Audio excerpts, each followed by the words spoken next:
Bueno, entonces vamos a platicar un poquito sobre el consentimiento informado. El consentimiento informado es obligatorio y pues en el desarrollo de la plática vamos a desahogar este tema y desde luego que consideramos que es de carácter obligatorio. Declaro que no tengo ningún conflicto de intereses y la agenda vamos a desarrollar qué es, cuál es el fundamento jurídico y daremos unas breves conclusiones. Y pues bueno, cuando hablamos de los derechos que tiene un paciente, pues hablamos que la autonomía de la libertad es un derecho que tiene. Doctor Gambila, ¿puede apagar su micrófono, por favor? No sé cómo hacerlo.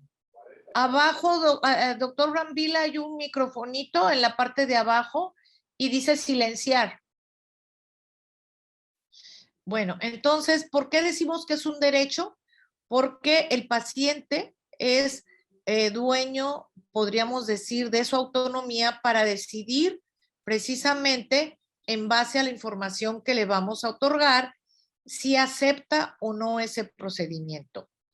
Y bueno, hablando de qué es, pues es un acuerdo que lo vamos a hacer por escrito, ya se trate del paciente o de su representante legal, y este representante legal o el paciente tiene que tener una característica, lo que se llama capacidad de goce para hacer y capacidad de ejercicio. ¿Por qué? Porque él va a tener que tomar una determinación, el paciente o su representante. Sin coacción y con el pleno conocimiento de la naturaleza de la atención que se va a proporcionar y autoriza precisamente a estos procedimientos diagnósticos y terapéuticos.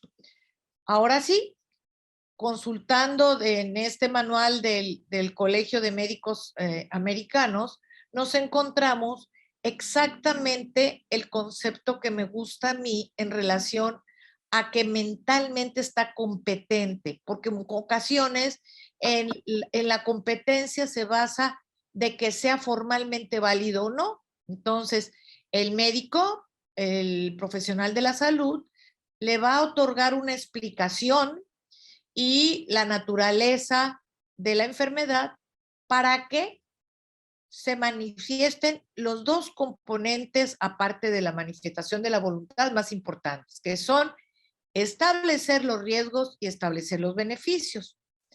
Entonces, no se puede aceptar un procedimiento si con anterioridad al paciente no se le especificaron cuáles son los riesgos y los beneficios.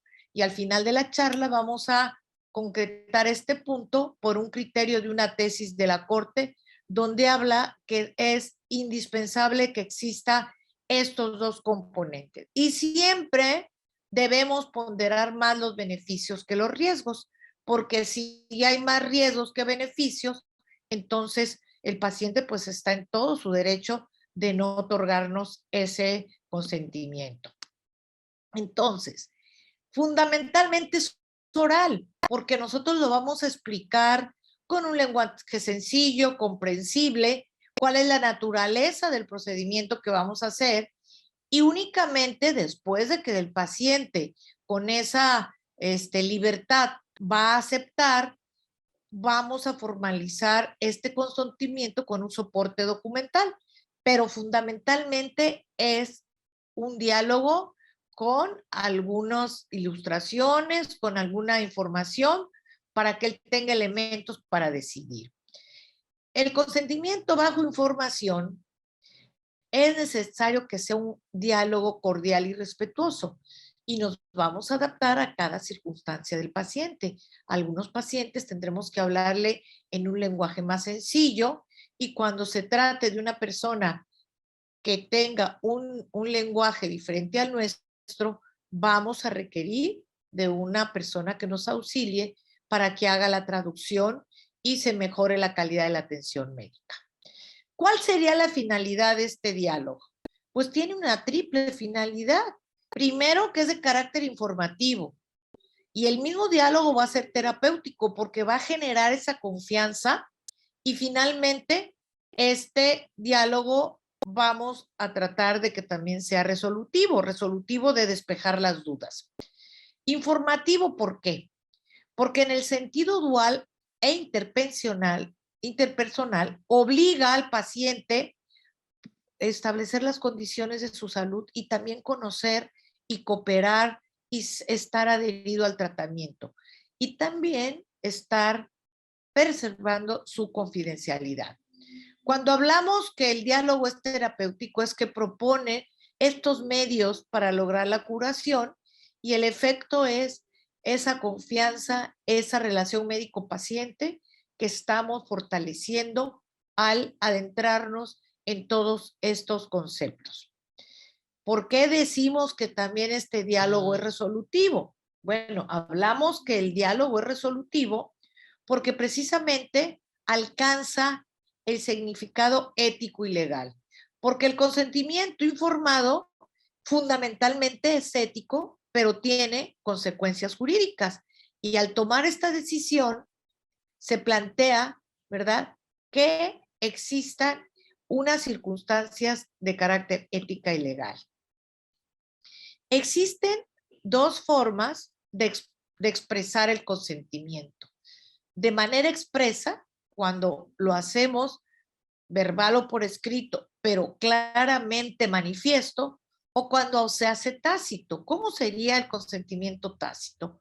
Que alguna persona acude a nosotros y nos solicita algún procedimiento y pues existe esta disponibilidad del paciente para aceptar lo que le proponemos, sin que medie por ningún escrito ni ninguna explicación.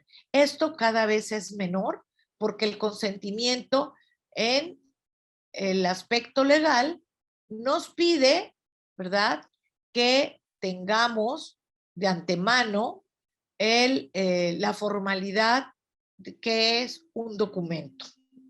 Y pues bueno, el consentimiento tácito hablábamos que son algunos hechos o actos que presupone, ¿verdad?, que vamos a hacer un procedimiento, ¿verdad? El solo hecho de que le demos una receta, le expliquemos la terapéutica, ya ahí está autorizando una terapéutica médica. ¿En qué casos no serían la excepción? Pues cuando la ley lo manifiesta así. Y el Código Civil, en los numerales del 1794, 1795, 1803 y 1812, establece que va a haber casos que tendrá que ser expreso, ¿verdad? Y sobre todo habrá casos que por su importancia requiera ser con el fiat, con el fedatario, que es el notario público, que afortunadamente son las excepciones, como en la donación de órganos y cuando se hace alguna investigación que por el carácter de la investigación se requiere un consentimiento expreso. Y pues bueno, sabemos que la atención médica, por pequeña o por breve que sea, se media a través de un contrato. La mayoría de las veces es un contrato consensual, o sea, un convenio por medio del cual el profesionista da su terapéutica y el paciente paga los honorarios, y eso sería un contrato de tipo consensual. También le llamamos cuasi contrato porque no tiene la formalidad por escrita, pero el solo hecho que se entable esta relación médico-paciente, se extiende una receta, un recibo de honorarios y el paciente te pague, ya existe un vínculo jurídico o un hecho jurídico. Ahora bien, todo esto se establece a través de la teoría de las obligaciones, que está perfectamente en la legislación civil, y desde luego que todo contrato va a generar derechos y obligaciones. En ocasiones para el área médica son más las obligaciones que los derechos, pero en sí debería haber un equilibrio entre los derechos y obligaciones.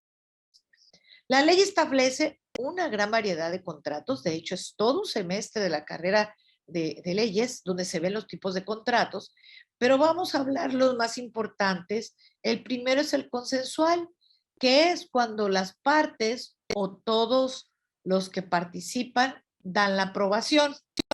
El de tipo oneroso, que presupone que hay un vínculo donde se genera precisamente un pago pecuniario, un pago con dinero, por eso es de carácter oneroso y su contraparte sería de carácter gratuito. Bilateral, ¿por qué? La mayoría de los contratos que firmamos todos los días para hacer un servicio son unilaterales y son adhesivos. ¿Por qué? Porque basta con que yo compre un teléfono en una telefónica y ellos me den un contrato a firmar, yo me estoy adhiriendo de manera unilateral a lo que quiere esa empresa. Pero el bilateral se manifiesta con ese, podríamos decir, acuerdo de voluntades, tanto de parte del médico como de parte del paciente. Y la bilateral la da que existe ese compromiso de ambas partes a revisar a qué se comprometen y por eso es de manera bilateral. Cuando hablamos de intuito y persona, es un contrato que es personalismo, personalísimo, y que de alguna manera se va a adaptar a la calidad, a la cualidad de la persona. Pudiéramos decir que es cuando un contrato se establece en condiciones especiales. ¿Cuáles son los elementos de validez? En todo acto o en todo hecho jurídico existen unos elementos que se llaman de validez. Y el primero ya lo habíamos mencionado, que es que las partes tengan la capacidad, ¿verdad?, de celebrarlo. Tienen que tener, pues, mayoría de edad en nuestro país. Hay países donde con que comprenda la naturaleza del procedimiento puede dar su consentimiento un menor, pero en México se requiere que ambas partes tengan esa capacidad de discernir, ¿verdad?, que en este convenio o en este acto jurídico no exista ni error, ni dolo, ni violencia. O sea, que no estemos presionados, que no estemos actuando de mala fe. Y lo más importante también, aparte de la voluntad expresada a través de la capacidad del sí, existe un fin lícito. Quiere decir que de acuerdo a nuestra lex artis, existe, de acuerdo a la ciencia, es factible que ese procedimiento sea terapéutico. Cuando nosotros ofertamos un procedimiento que de alguna manera no es, podríamos decir, que no está vinculado a una observancia tanto legal como la evidencia de la ciencia, estamos entrando a una cosa que se llama ilicitud, que se compara con un delito. Entonces, si tiene capacidad para hacerlo, si no hay error y si tiene un motivo, un objeto, entonces encontramos los elementos de validez. Por otro lado, vamos a encontrar el fundamento legal.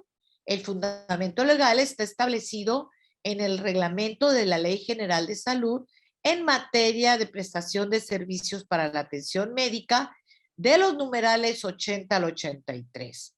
Y también en la norma oficial mexicana 004 SSA 12 del expediente clínico en el numeral 10.1.1. Ahí se encuentra el por qué debemos elaborar las cartas de consentimiento informado. Y pues bueno, esta es una tesis que vino a hacernos data de la norma anterior por el tiempo, por la temporalidad, pero se actualizó en el momento que se concretó esta tesis, este criterio.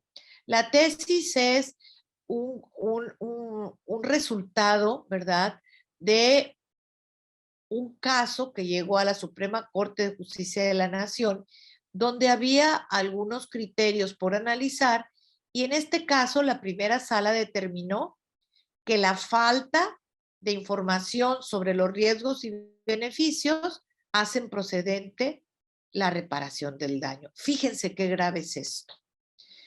A veces por ignorancia hay personas que entregan un formulario en blanco y el paciente lo firma sin una explicación. Entonces el paciente después puede apelar y decirle al jurídico fíjese que yo firmé algo que no entendí, no me explicaron.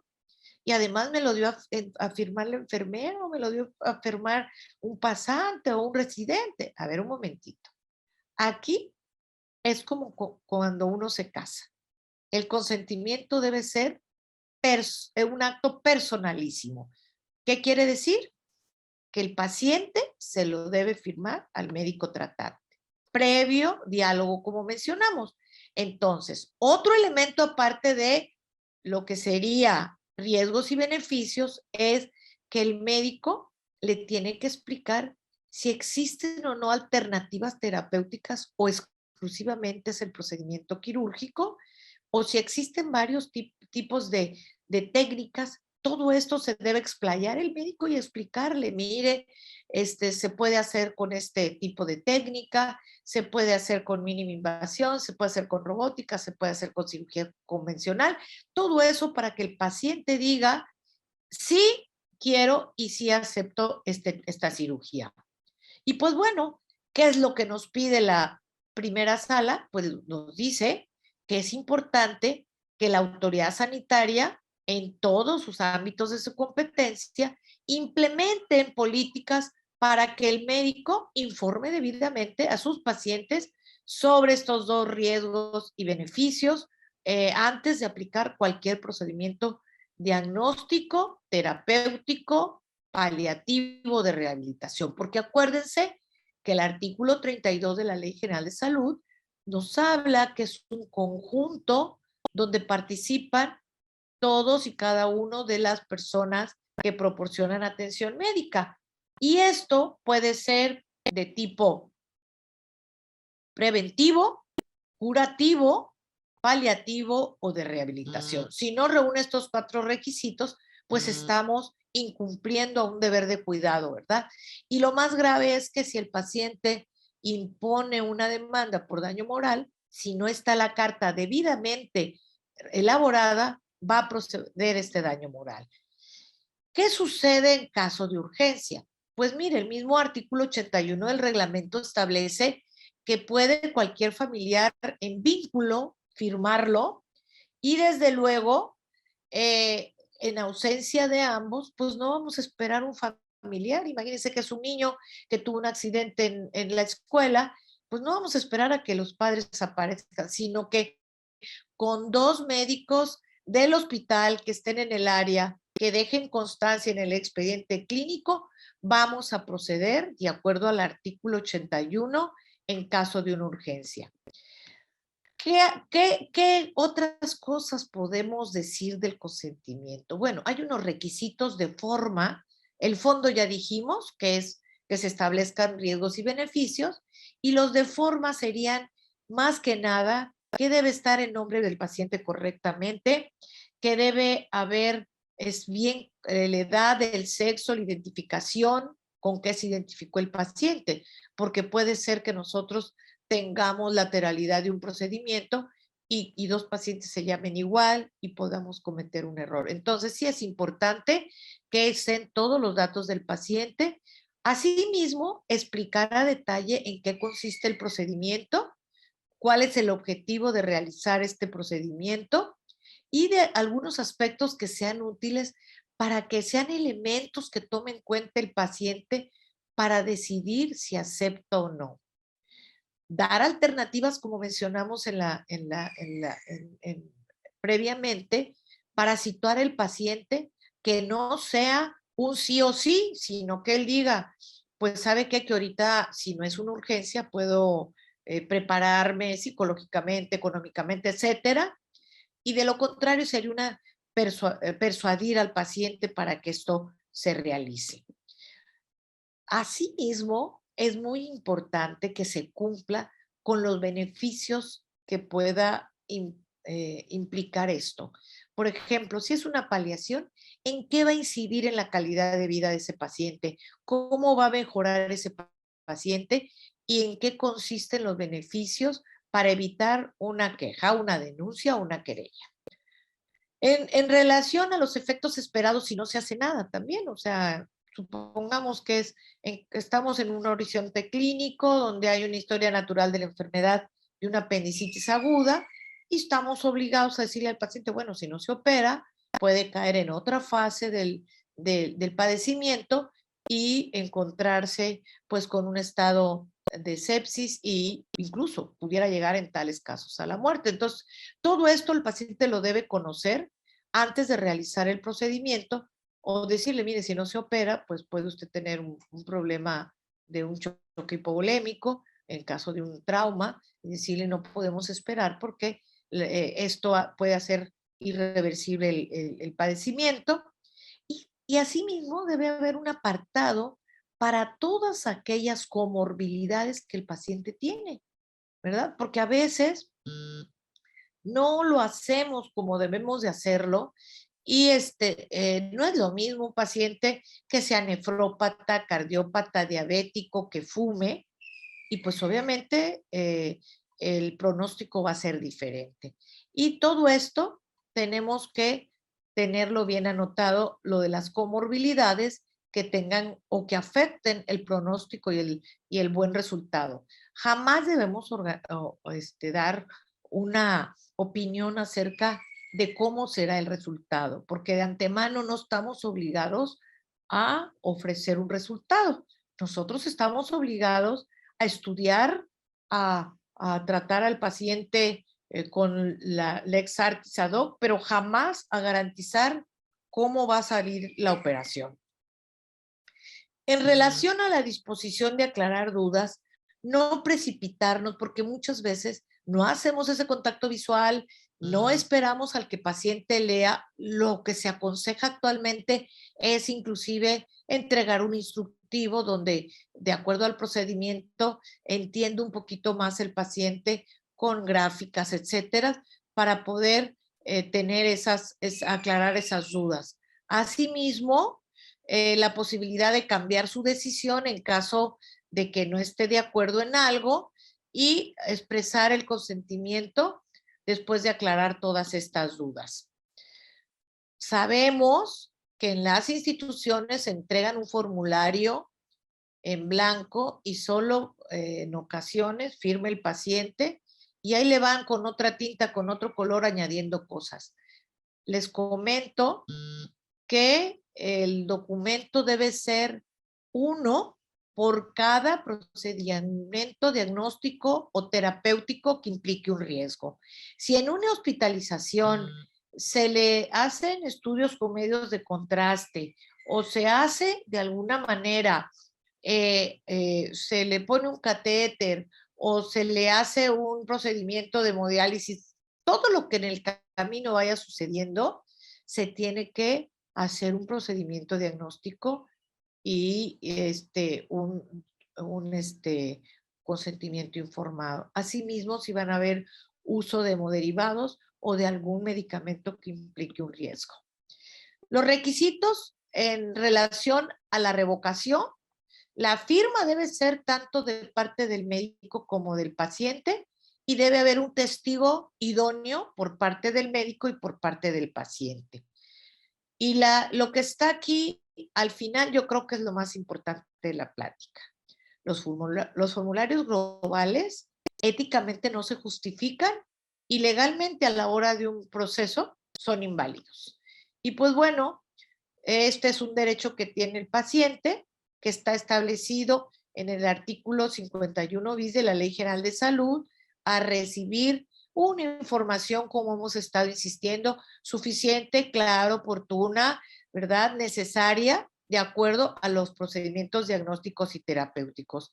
Asimismo, a decidir libremente y en caso de urgencia, como mencionamos, o que tenga una incapacidad transitoria, podemos proceder de inmediato. Yo ya me quiero imaginar un paciente chocado, con trauma severo, o que tenga un infarto agudo del miocardio, que se requiera hacer algún procedimiento de tromolisis o se tenga que pasar a hemodinamia, pues desde luego que no requiere un permiso o un consentimiento de este tipo. ¿Cuáles serían las excepciones, como mencionamos, de pasar un documento? Claro está que después de que ya pasó el procedimiento tenemos que anotarlo, pero el grave peligro a que tenga la lesión irreversible, en una urgencia o cuando el paciente no tiene ningún familiar cercano o ni siquiera sabemos qué paciente es porque está desorientado, no sabe su nombre, no trae ninguna credencial que sea identificable, o cuando la voluntad individual y clara del enfermo está a que no se le informe. Estas serían las excepciones de realizar un consentimiento informado. Y con esto damos por terminada esta primera parte y voy a permitirme, creo que lo mejor sería que procediéramos a la segunda parte del tema para que en cuanto termine la exposición, el doctor Mariñel Arena, pasemos a las preguntas y respuestas. ¿Te parece bien? Ok, entonces, esta segunda parte se trata sobre este consentimiento informado, que hay situaciones especiales en donde, como ya se comentó, ¿verdad? Todo lo que son urgencias, pues en realidad no se necesita consentimiento informado. Pero hay una situación muy común que es que nos topamos casi siempre muy seguido, que es cuando nos toca intervenir un paciente testigo de Jehová, ya que ellos, ¿verdad?, se niegan a la aplicación de sangre. Y ustedes saben que en el checklist, una de las situaciones es precisamente tener sangre disponible cuando nosotros creemos que puede sangrar más de medio litro el paciente. Por ello, como lo estamos viendo aquí, generalmente estos testigos de Jehová solicitan tratamiento sin sangre, es decir, todo el arsenal terapéutico que tiene, verá, desde expansores de plasma, recuperadores de sangre, etcétera, los que son ya ampliamente utilizados y aceptados en la comunidad médica. Ellos se basan en mandatos bíblicos, ¿verdad?, que generalmente dicen que se sigan absteniendo de sangre.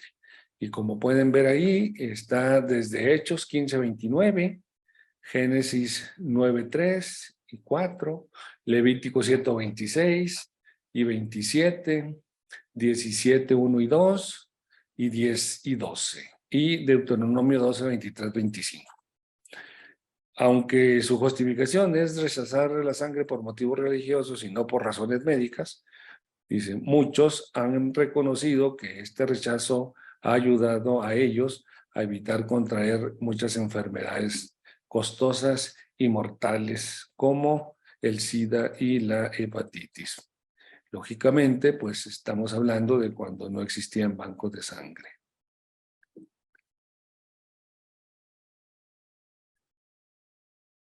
Viene ahí, ¿verdad?, que en el argumento bíblico que ellos arguyen, hay 463 citas en la Biblia donde se habla sobre la sangre. Y en varias de estas disposiciones se prohíbe su ingesta. Una de ellas es el pacto eterno, ¿verdad? Es decir, el mandato que Jehová le da a Noé, en donde dice, pero la carne con su vida, que es su sangre, no comerás. Y está ahí anunciado en el Génesis 9:4. También en el Levítico 17:13 dice, y cualquiera que cazare animal o ave que sea de comer, derramará primero su sangre y cubrirá con tierra. Y en el Hechos 15:29 dice que os abstengáis de lo sacrificado a ídolos, de sangre, de ahogado y de fornicación. Pero Corintios 10:25, todas las religiones judeocristianas lo entienden de otra manera, en lugar de los testigos de Jehová.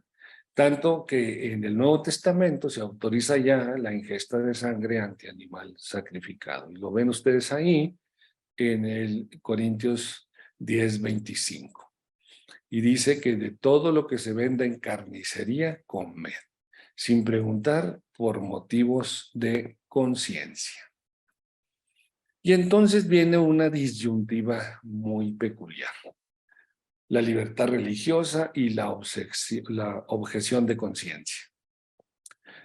Y este rechazo de testigos de Jehová para ser transfundidos se basa en el derecho de su libertad religiosa.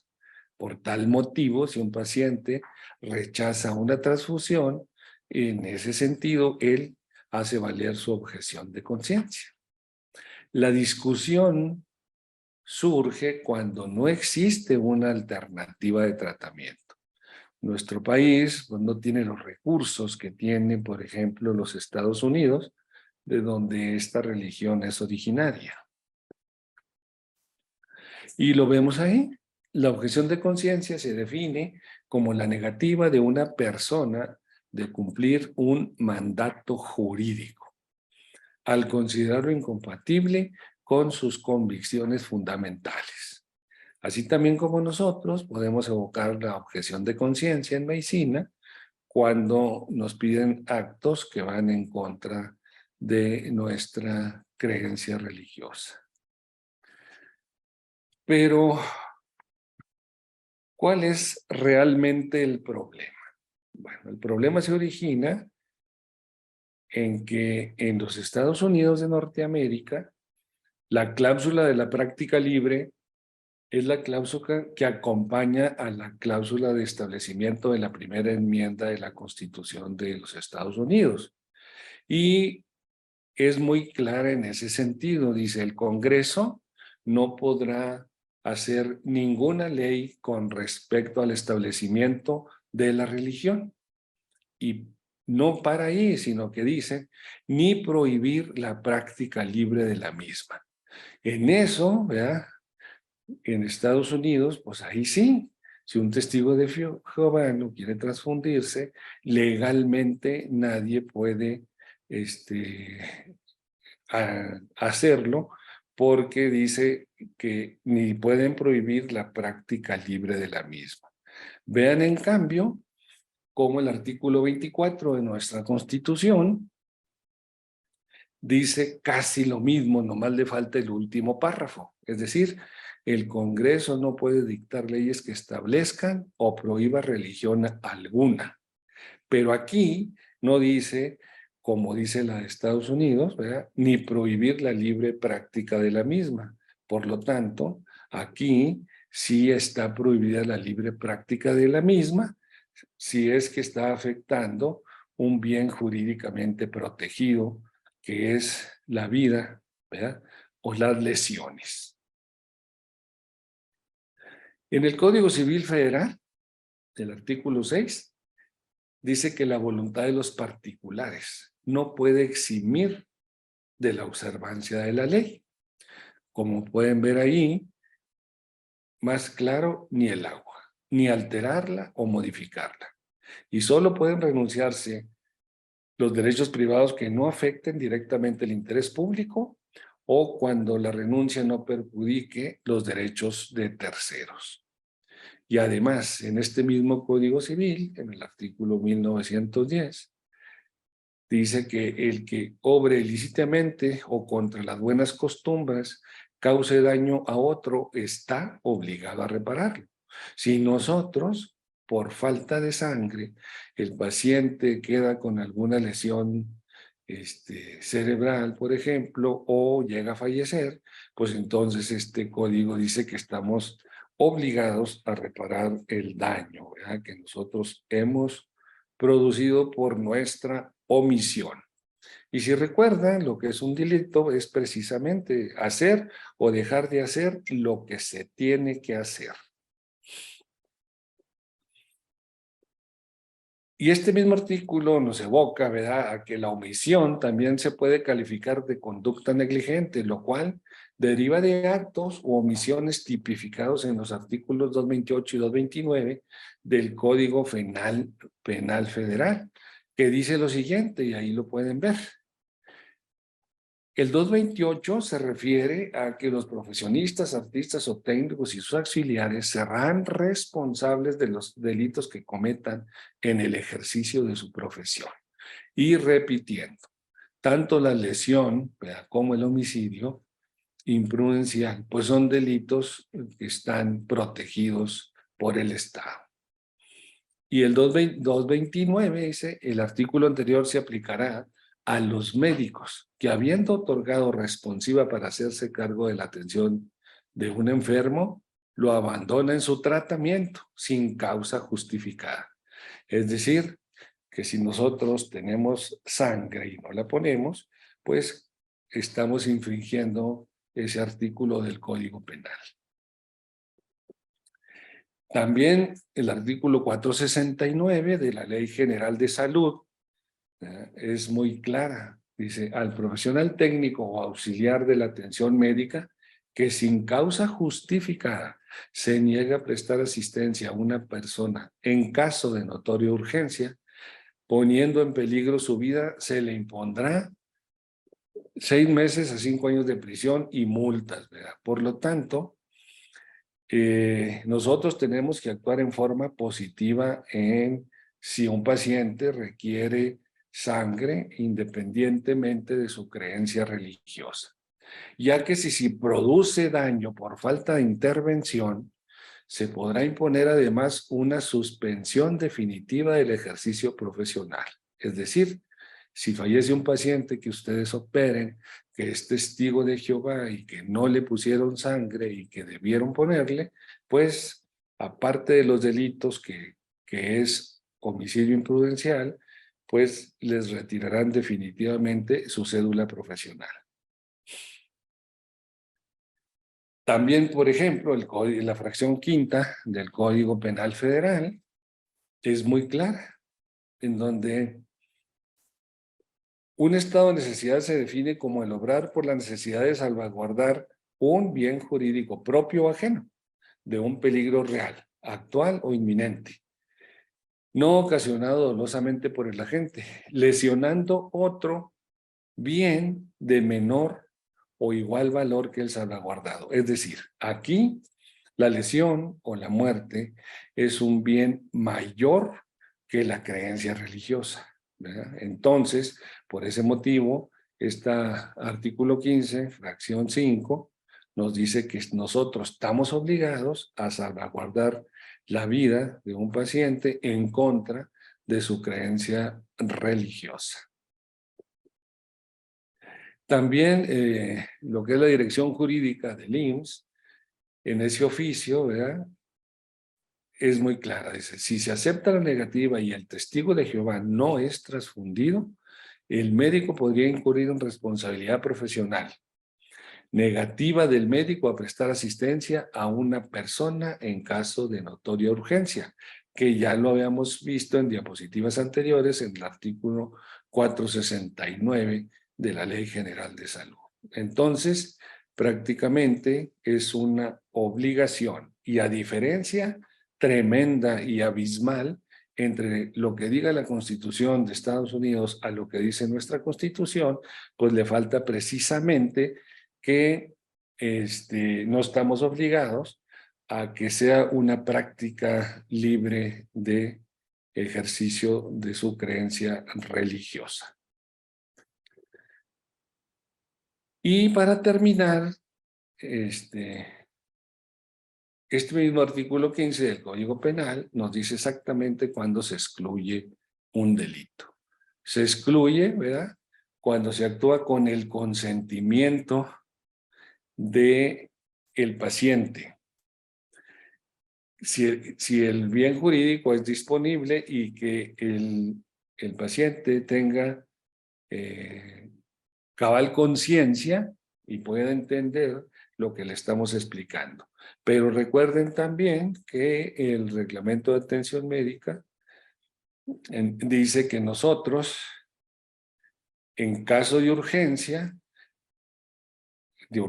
calificada, es decir, cuando un padecimiento está poniendo en peligro la vida de un paciente, nosotros tenemos que actuar positivamente y poner todos nuestros conocimientos y recursos al servicio de ese paciente. Por lo tanto, independientemente de la creencia religiosa, esta creencia religiosa es un bien menor respecto al bien mayor que sería su vida o dejar una secuela importante física en esta persona.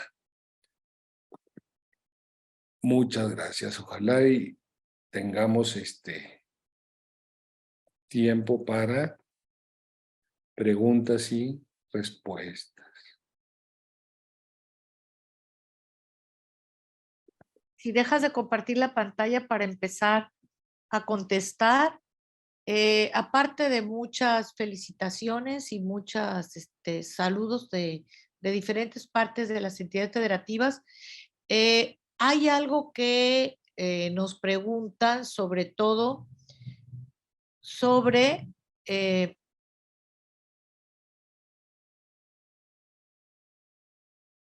a ver, aquí está.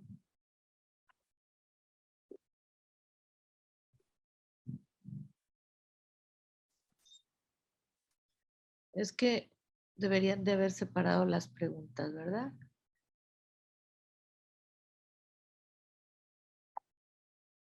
Dice, ¿cuál sería el proceder correcto ante un paciente con ideación suicida que nos pide no comunicarlo? Pues no, eso no lo podemos hacer. Son de las excepciones de guardar el secreto profesional. Cuando una persona, acuérdense lo que está diciendo el doctor Mariñel Arena, si nosotros tenemos precisamente una salvedad que el suicidio todavía en México no está permitido, y si nosotros sabemos que alguien quiere cometer un delito, pues nosotros no podemos callar esa situación, ¿verdad? Por ejemplo, también hay otro que es cuando la misma ley establece que debemos notificar un hecho, y en este caso nos obliga la ley a notificar al agente del Ministerio Público cuando se presuma un delito. Entonces, en este caso, pues no podemos guardar el secreto, sino tenemos que comunicárselo a la autoridad.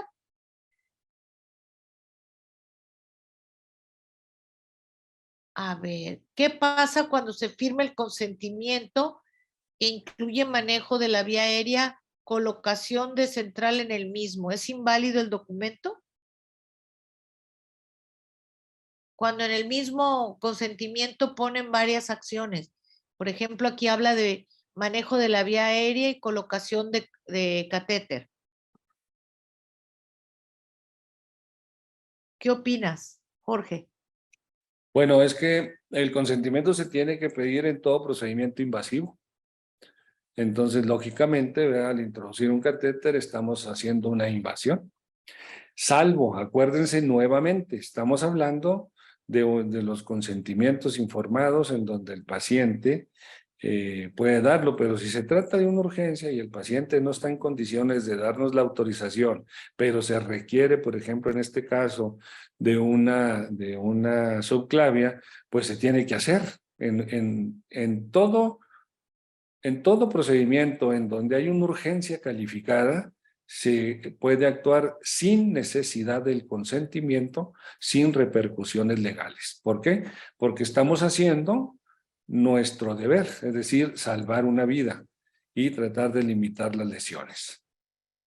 Aquí viene otra pregunta que está relacionada cuando de manera urgente se intubó al paciente y llega el familiar y dice que no está de acuerdo. Pues el familiar en primer lugar no es médico, en segundo lugar no es la persona tratante del paciente, por lo tanto, si es una urgencia no nos interesa la opinión ni siquiera del paciente, menos del familiar. ¿Por qué motivo? Porque nosotros no podemos, de lo contrario sería un homicidio imprudencial, no ofertarle lo que está. Así es. Aquí Son hay, urgencias calificadas, no se necesitan consentimientos de ningún tipo. en tratamientos quirúrgicos el consentimiento informado debe incluir muchos aspectos, incluyendo lo que se va a efectuar, los efectos colaterales, las posibles complicaciones. ¿Qué opinan? Sí, está muy claro que se tiene que poner el apartado que dijimos que se incluía la descripción del procedimiento, los riesgos, los beneficios, las particularidades de ese paciente, y en caso dado que se ofrezca algo, a qué familiar elige el paciente para ser su representante. Buenas noches. ¿Cómo podemos protegernos los médicos cuando la mujer solicita un Papá Nicolau, pero el esposo no lo acepta? ¿Qué opinas? No, pues volvemos a lo mismo. Los pleitos conyugales son en la casa, no en los hospitales. Entonces, si la paciente acude a que se haga un Papa Nicolau, pues se tiene que hacer un Papa Nicolau, punto. Esto es muy importante. La autonomía no se traslada a un familiar. La autonomía es propia, ¿verdad? Y en este caso, pues estamos tutelando un bien jurídico que es la salud superior, que es la salud de la persona. Pero aún así, aunque fuera cualquier procedimiento, la que tiene que dar la autorización es la misma paciente, no el esposo. Así es. Yo creo que esto de que citas Corintios, ya lo citaste, ¿verdad? Ya esa ya se Sí. contestó. ¿Qué pasa con el consentimiento de los testigos? Bueno, creo que también eso ya lo estuvo comentando él. Habrá la situación, sobre todo dos escenarios, el que es programado y el que es de urgencias. ¿Podrías hablar los dos escenarios? Sí, en las cirugías programadas existe la facultad de que el paciente no firme, no sea o no sea testigo de Jehová. Pero nosotros en una cirugía programada, si yo voy a requerir sangre, le tengo que decir que me firme el consentimiento. Y si él no quiere, pues entonces, como no es una cirugía de urgencias, como no está en peligro ni la vida ni la función de un órgano, pues entonces el procedimiento no se debe realizar. Pero vamos a suponer que entraron a una histerectomía, por ejemplo, ¿verdad? En un testigo de Jehová, y se supone, ¿verdad?, que no va a sangrar mucho, pero por alguna circunstancia se da una lesión a la ilíaca o X, ¿verdad? Y el paciente sangra demasiado. Entonces, aunque no esté la autorización para sangre, se le pone, independientemente, ¿verdad?, de que esté o no en el consentimiento informado. ¿Qué es lo importante de un consentimiento? Dos cosas fundamentales. Decirle los riesgos a los que queda sometido, y podrán decir, bueno, ¿y qué es un riesgo? Bueno, un riesgo es una complicación esperada, nada más. Si nosotros sabemos que vamos a operar un apéndice perforada, pues, ¿cuál es el riesgo? Que se infecte la herida, que tengamos abscesos residuales, que se nos convierta en una peritonitis generalizada, que tenga sepsis. Esa es una complicación esperada. Entonces, en los riesgos nosotros debemos de anotar lo que son las complicaciones esperadas para el tipo de procedimiento que nosotros estamos realizando. Es la mejor defensa que tiene el médico para no ser demandado, porque es entonces cuando acepta ese paciente o esa paciente, acepta los riesgos a los que queda sometido según el tipo especial de procedimiento.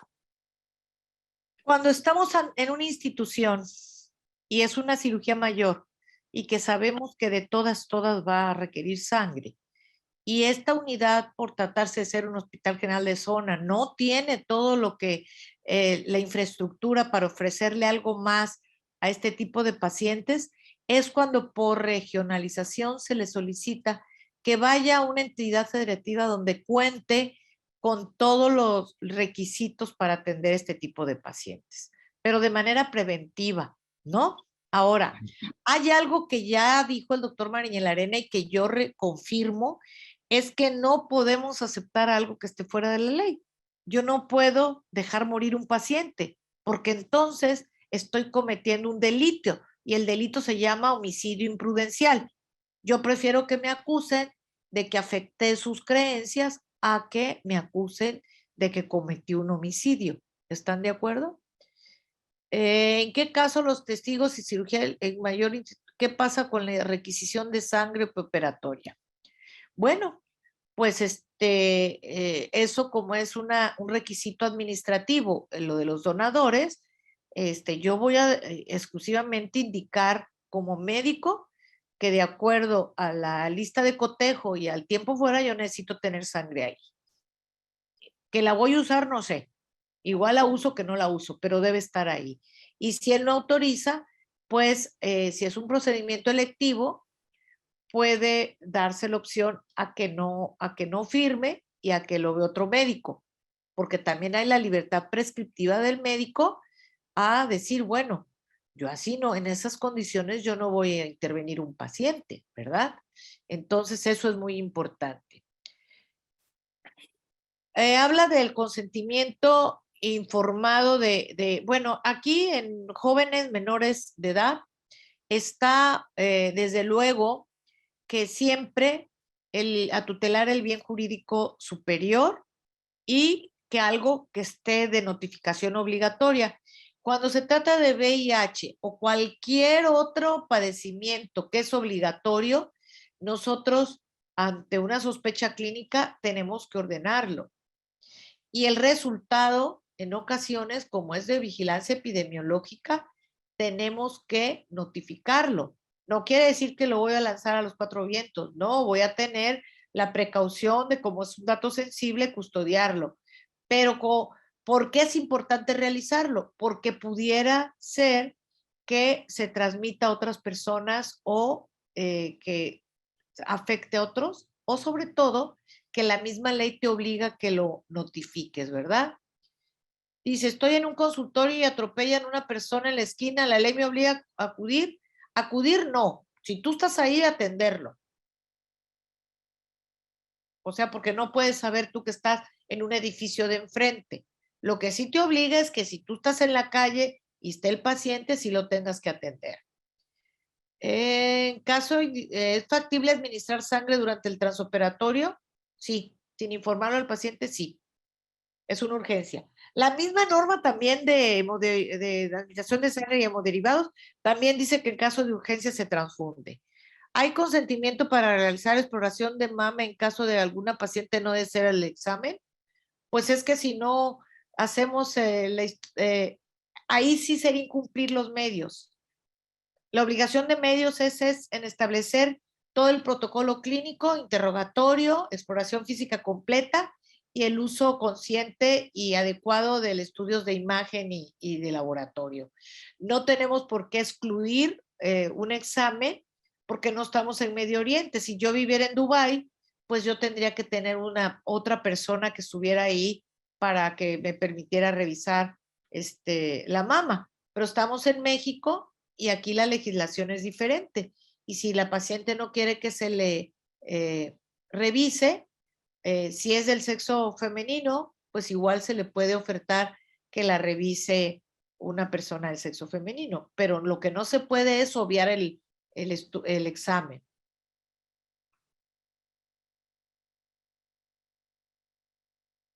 Dice, sería el del consentimiento entre la agresión especial menor de edad. ¿Qué opinan? Dice, me parece que un consentimiento en situación especial sería de manera aislada el del consentimiento ante una agresión en una menor de edad. No entiendo. El consentimiento para que la agredan ¿lo puedes especificar mejor, Francisco, por favor? ¿Sería el consentimiento para revisarla a la menor o el consentimiento?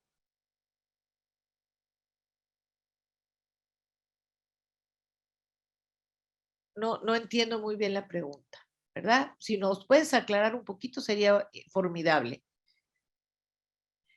Volvemos a lo mismo. El consentimiento debe realizarse por cada procedimiento diagnóstico y terapéutico que implique un riesgo. ¿Sale? Por cada uno. Si se hacen 10 en un internamiento, son 10 consentimientos. El consentimiento me autoriza la buena práctica médica, mas no es un medio de defensa para justificar mala práctica. Pues ya lo explicó el doctor también. Si dentro del curso clínico hay una eventualidad que se considere complicación, pues desde luego que el consentimiento informado me va a proteger o va a ser una exclusión de responsabilidad porque yo lo previne, yo hice todo lo que debía, pero aunque esté considerado complicación, si yo no cumplí con mi obligación de medios, de tener la sangre, de intubación difícil, de contar con los textiles, si hay en esos casos, si yo incumplí un deber de cuidado, pues obviamente eso no me sirve de nada un consentimiento. ¿Por qué? Porque no cumplí con mi obligación de medios. Deben ser dos consentimientos. El consentimiento debe ser para cada situación, por eso es que hay muchas variedades de consentimientos. Uno es para un procedimiento para administrar sangre, por ejemplo. Otro para hacer un estudio que implique un riesgo, un medio de contraste, un angioTAC, o porque el paciente no tiene una creatinina adecuada. Otro consentimiento si lo voy a pasar a quirófano. Otro consentimiento si yo le voy a poner una situación invasiva que pueda generar, por ejemplo, un catéter que pueda generar un neumotórax o alguna otra cosa, ¿verdad? Pueden ser tantos como procedimientos se vayan a realizar. Cuando el paciente es menor de edad, con pares testigos, ¿entrarías en más? ¿Es el interés del menor? Sí. A ver si quieres explicar un poquito más de esto, Jorge. Cuando se trata de un menor. Es que cuando se trata del menor, suponiendo que los padres no den el consentimiento para el procedimiento que sea, pero sí existe la posibilidad de que por falta de atención médica ese paciente, ese niño o ese menor de edad pueda tener una lesión o pueda fallecer, entonces nosotros tendremos que avisar al Ministerio Público, ¿verdad? Que es el encargado de tutelar la vida de nosotros en México, cuando menos, y entonces ya se autoriza que se haga el procedimiento que requiera para ese tipo de cirugía. O en caso de, como les repito, cuando las urgencias son calificadas, olvídense del consentimiento como se llame. Se tiene que hacer el procedimiento para salvar la vida o la función de ese órgano y listo. No se necesita consentimiento. Cuando ustedes en el consentimiento no viene, ¿verdad? Que van a transfundir o algo, pero se requiere por las incidencias el mismo consentimiento que viene en el expediente clínico, en el numeral 10 que ya comentó la doctora López. Ahí viene exactamente que tenemos nosotros que solventar las urgencias, las incidencias que ocurran durante el acto. Y el paciente autoriza precisamente para que se haga todo lo posible para salvar su vida o la función de ese órgano. Así que independientemente de que los papás autoricen o no, pero se requiere el procedimiento que nosotros tenemos que realizar, lo tenemos que realizar. O caemos en omisión y ese es un delito también, y nosotros ya vimos que podemos hasta perder nuestra cédula profesional. Sí, aquí están hablando de situaciones especiales. Las situaciones especiales es que nos tenemos que poner precisamente en ese tipo de circunstancias para decidir y sobre todo el principio pro persona. En materia de derechos humanos, el principio pro persona es brindarle el mayor beneficio a esa persona y se hace un test de proporcionalidad que consiste en ver si es necesario, si es urgente y de acuerdo a todas estas circunstancias tenemos que hacer. Ahora, ¿qué sería lo importante? Que exista una indicación médica de acuerdo a la evidencia científica para indicar un procedimiento de transfusión, ¿verdad? O de algún procedimiento que se requiera en estas circunstancias. ¿Cómo se determina el estado mental de un paciente? Pues desde luego con una buena exploración neurológica que se realiza y puede ser a través de refranes, o sea, el mismo internista puede decirnos qué estado tiene, ¿verdad? Y si no, pues se le hace una evaluación, pero normalmente pues los niveles de conciencia, qué día es, dónde estamos, cuál es tu domicilio, a qué te dedicas, quién es el presidente de la República, etcétera, ¿verdad? Se hace un estudio como nos los enseñaron en la clase de neurología. Exacto. Orientado en tiempo y espacio, ¿verdad? Con eso es suficiente. Dice que primero es la vida y la cultura y la religión y pasa a segundo término. En México sí. Si me dices Colombia, si me dices España, si me dices Estados Unidos, pues no, porque si el paciente se quiere morir, se muere.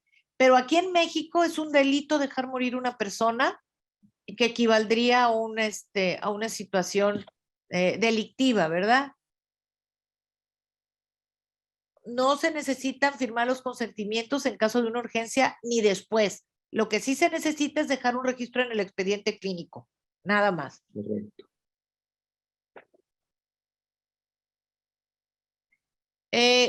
Durante la urgencia no necesitamos documentarlo en el expediente clínico, va a ser después, porque muchas veces eso se los explica uno muchas veces al Ministerio Público, al abogado, que a veces pensarían que yo voy a suspender o voy a detener un procedimiento por ir a llenar un documento del estado clínico. No, se puede grabar, se puede hacer algo y ya después llenar los documentos, ¿verdad? Claro, poniendo y señalando las horas, ¿verdad? Un saludo nos manda nuestro querido amigo el doctor Cuevas. En los pacientes con abandono social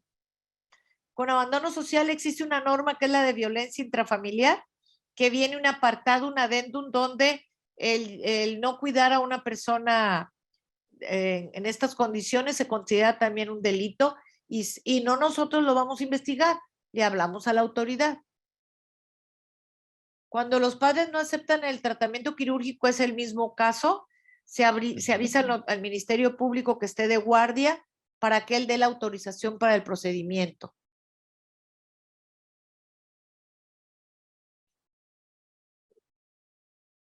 No se aceptan consentimientos firmados de manera electrónica, tienen que ser de manera holográfica.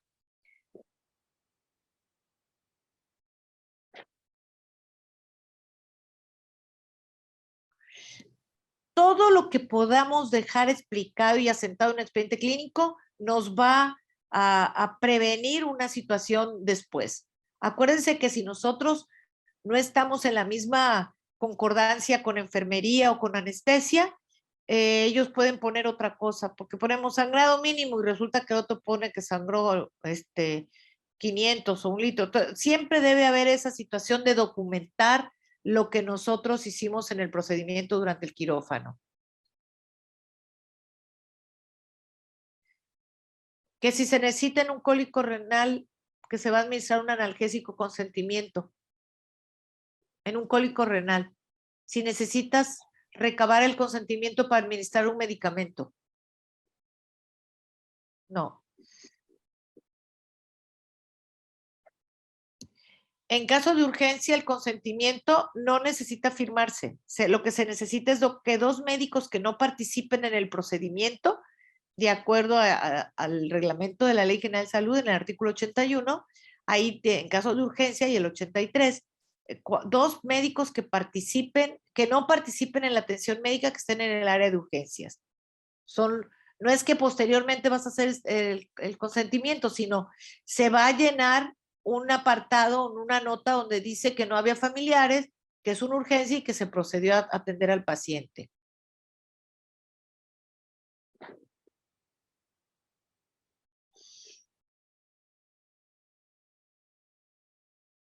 Habla sobre los pacientes pediátricos, deben estar presentes los padres.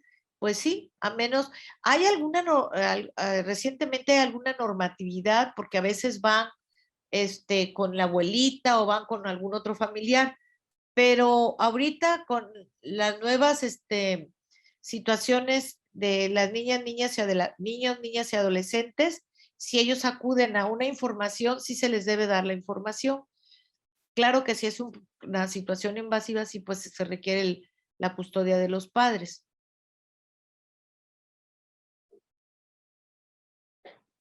¿Qué más? Procedimientos de consultorio, ¿deben estar los padres? Pues sí. ¿En qué lugares prevalecen las normas y costumbres? A ver si quieres. En esto también hay mucha materia de jurisprudencia y algunos cuadernillos en relación a los derechos humanos en las etnias. Ahí sí debe haber pues un equilibrio en lo que es legal y en lo que son usos y costumbres, ¿verdad? No podemos saltarnos lo que dice la ley.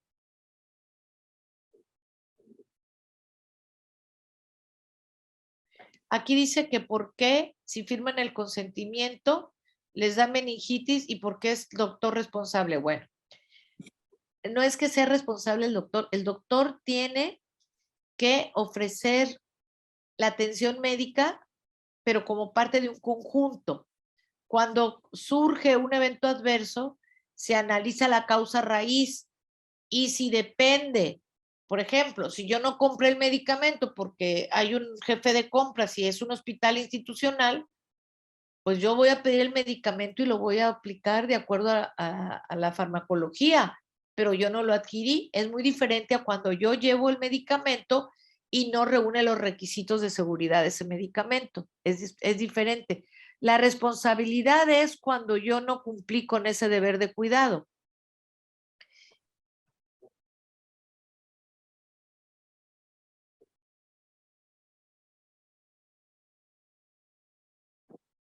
¿A partir de qué edad? En México tiene que ser a partir de la mayoría de edad que firme el paciente. Lo que está en transición en algunos países de Latinoamérica y de España es en el momento que el menor comprende y razona, se le puede tomar su parecer. Cuando es a beneficio del paciente y que el mismo paciente acepta o no, por ejemplo, un ensañamiento terapéutico, ¿cuántas veces sucede en las leucemias, en casos de neoplasias, que el papá o la mamá quiere que sigan haciendo situaciones médicas y el mismo paciente ya dice que no? Entonces se hace un estudio a través de un representante legal del menor, ¿verdad?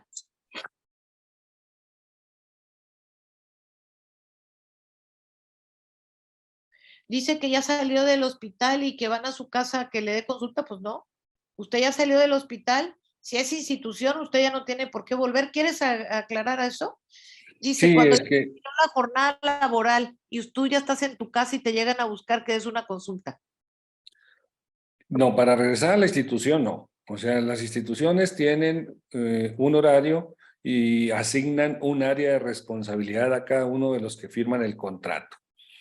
Entonces, precisamente ese horario está delimitado en su contrato. Y entonces no quiere decir que estamos operando y salimos a las 2 de la tarde y entramos al cuarto a las 2 de la tarde a hacer una cirugía, pues tenemos que terminarla, ¿verdad? Eso sí es, empezamos dentro de nuestro horario. Eso no tiene discusión. Pero sí, yo ya salí, yo ya chequé mi salida, ¿verdad? Y de ahí en adelante no tengo nada que ver con la institución.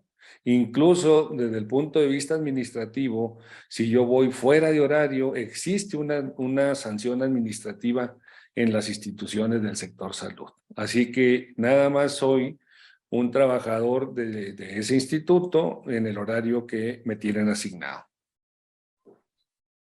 Aquí dice que si hay formatos oficiales en las instituciones. Bueno, de hecho, nosotros tenemos en nuestra agrupación, en la Asociación Mexicana de Cirugía, varios consentimientos informados, pero yo creo que debemos adecuarlos, tenerlos para agregarles las comorbilidades, y sí debe haber un formato específico, carta específica, donde se analice el procedimiento a realizar con sus riesgos y beneficios.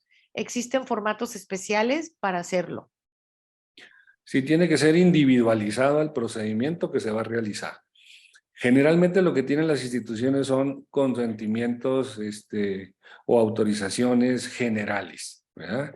Pero si no viene específicamente el procedimiento quirúrgico que se le va a realizar, los beneficios que le podemos ofrecer con ese procedimiento y cuáles son los riesgos a que queda sometido el paciente con el tipo de padecimiento que nos llega a nosotros. Nos preguntan que si sondas requieren consentimiento. No. Acuérdense que son procedimientos diagnósticos y terapéuticos que impliquen un riesgo, ¿verdad? Eso es muy importante.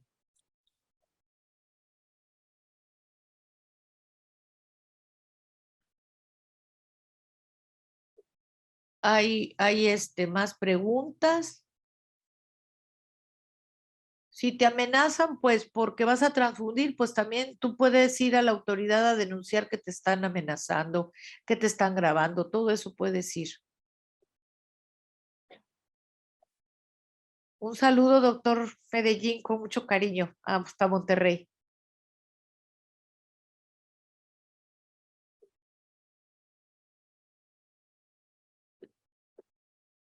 ¿Por qué no de manera electrónica el consentimiento?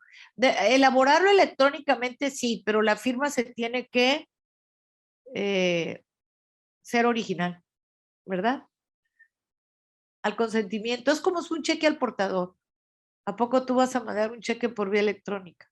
Puedes hacer una transferencia, pero el cheque se necesita firmado. ¿Tú qué opinas de eso? Un consentimiento electrónico. Pues es que, bueno, la legislación va muy atrasada de lo que es el avance de la medicina, ¿verdad? Entonces, mientras no esté permitido, pues está prohibido. Entonces, no que esté prohibido, sino siempre sencillamente no va a ser válido, porque se necesita definitivamente, ¿verdad?, que esté autentificada la firma, ¿no? Y nada cuesta, se queda en el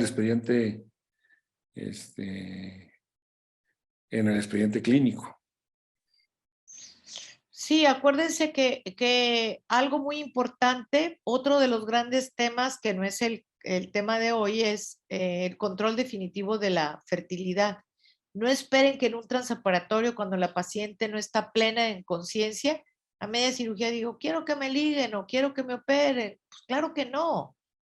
Tiene que estar plena, tiene que ser donde revisaron riesgos y beneficios. No puede ser así, tiene que haberse, por eso hay una consulta, hay una preconsulta y todo eso, ¿no? O sea que no puede ser de alguna manera eh, hecho de otra forma. Hay muchos amigos, está la doctora Brenda que también te manda a saludar, Mariñe, la doctora Brenda de Quintana Roo.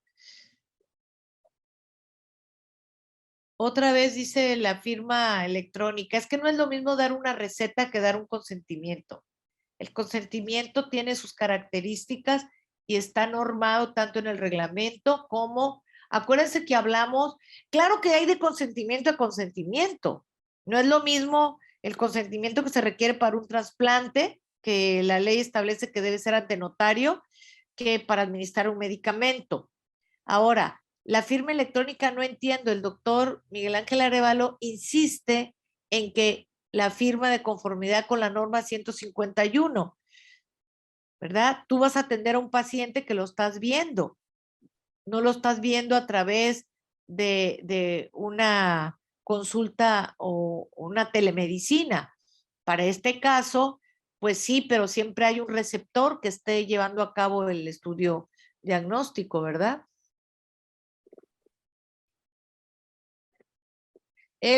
Muy buena pregunta. ¿El anestesiólogo debe solicitar el consentimiento por separado? Yo Por digo que sí. supuesto, sí, cada quien. ¿Y por qué? Porque son los procedimientos anestésicos llevan sus propios riesgos que nada tienen que ver con el procedimiento quirúrgico. En la vía civil, si yo asumo la responsabilidad de anestesiólogo, tengo que responder por el trabajo del anestesiólogo. En la vía penal no, pero por lo pronto, como todos son actos, actos jurídicos, pues lo importante es deslindar y cada quien, porque son dos profesionales diferentes. Y en el caso de los obstetras serían tres, porque también sería el pediatra, ¿verdad?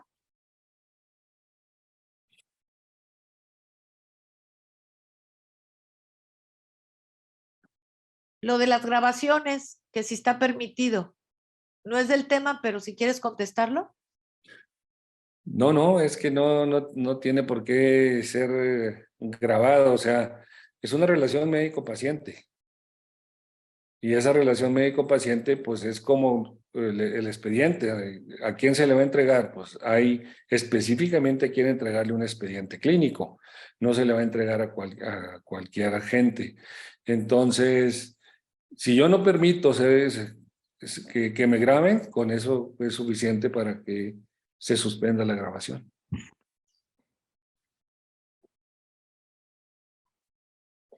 Pues creo que ya desahogamos la mayoría de las preguntas. Un mensaje quisieras, antes de que le cedamos el micrófono a Armando Dávalos, ¿qué otro consejo de final o qué resumen podrías darlo? Pues mire, el consentimiento informado es la mejor defensa que tiene el médico en contra de una demanda. Sobre todo, les repito, si nosotros pusimos los riesgos a los que queda sometido ese paciente. Si ese riesgo se llega a presentar, no es demandable ni por la vía civil ni por la vía penal. ¿Por qué? Porque está aceptando el riesgo al que queda sometido. Esa es una de ellas. En segundo, que quede muy claro. Para cualquier procedimiento médico o quirúrgico de urgencia, no se requiere consentimiento. Y cuando el consentimiento se requiere para atenciones no urgentes, pues si el paciente no lo firma, pues no se le realiza el procedimiento. Pues yo quiero agradecer a todos los asistentes. A nosotros esto nos apasiona desde hace muchísimos años.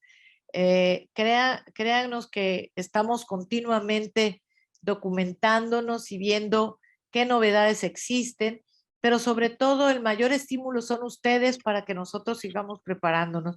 Les agradecemos a todos los que se conectaron y pues síganos en redes y estamos a sus órdenes. Y pues le voy a ceder el uso de la voz al licenciado Armando Dávalos.